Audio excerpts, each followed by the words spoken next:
This is a Kia 2016 Forte 5 with a 2-liter non-turbocharged engine, and I'm going to show how to change the oil on it. So for this oil change, I'm going to be using Quaker State 5W20 fully synthetic oil, and I'm also going to be using a genuine Hyundai oil filter.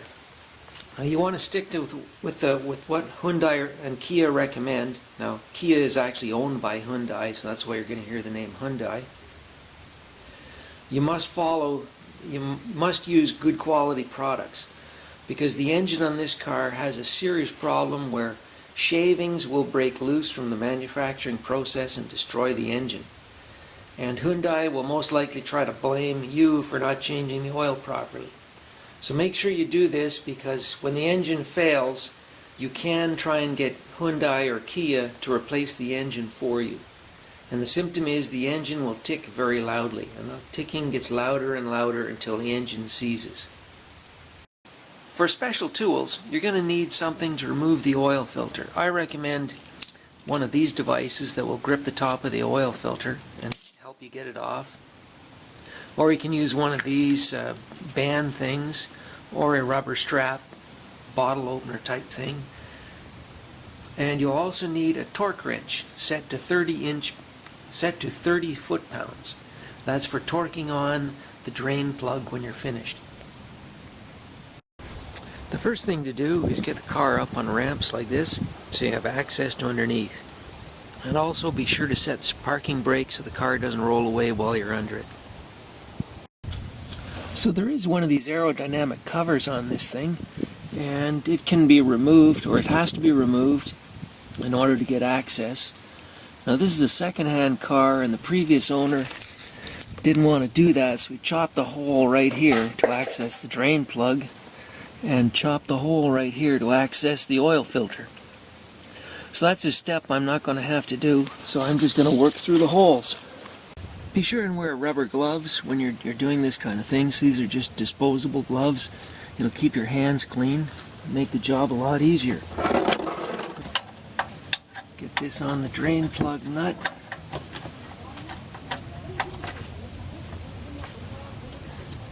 And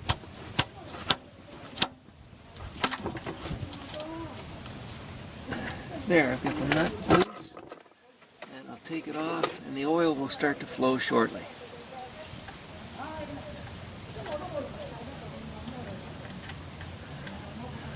Okay, I've got the nut loose, and here comes the oil.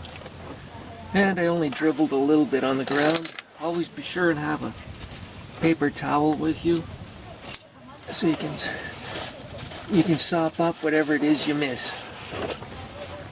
And then I'm going to go up top, and I'm going to open the oil filler plug. So that's going to release the vacuum and make the oil flow a little bit faster. Okay, now to get the oil filter off. So I've changed my ratchet to use this, the oil filter wrench. And the oil filter is right up here. Kind of hard to see with the camera, but it's right here. So I'm just going to put that wrench on it and then bring it down.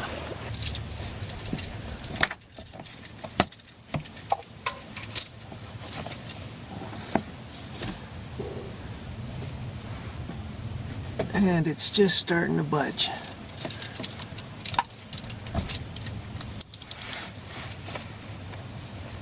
And be sure and have the oil pan moved over to catch the oil, because once this comes off, the oil is going to start to flow. And now it's really loose. Now I can get it off by hand. Just reposition the oil pan. And there comes the oil. There.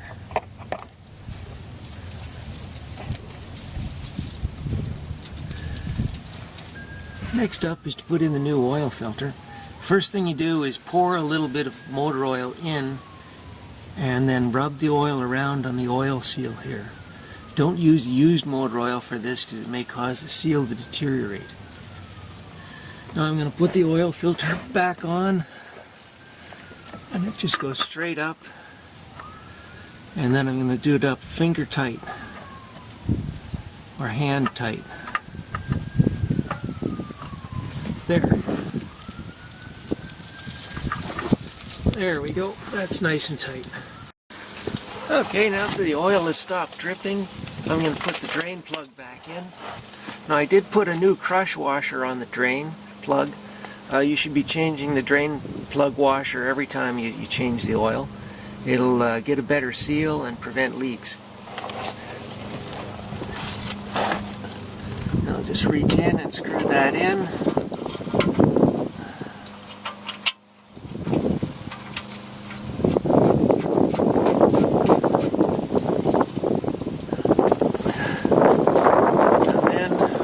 Torque it down with this torque wrench. Okay, I've got it torqued down, and we're all set to go and put the oil in up top. Okay, so now we're going to fill the oil, and I'm using an oil funnel, and put this here. The specs call for 4 liters. I'm going to put in 3.5 to start, run the engine, and then check the level and add accordingly until I get proper level on the dipstick. Now we're going to start the engine and let it run for 15 seconds.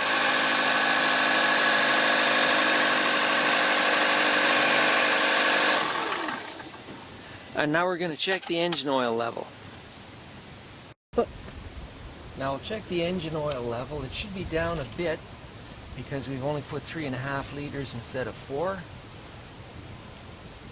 And then we'll move the car to level ground and we'll get the level even.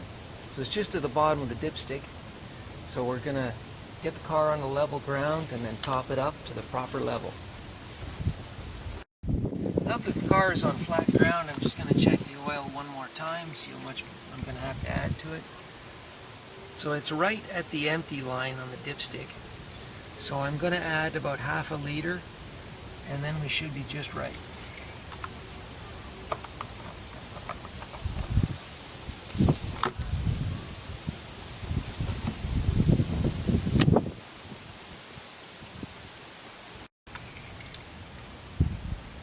And there we are at the halfway mark. I'm going to add another another quarter liter and call it done, and that's the oil change.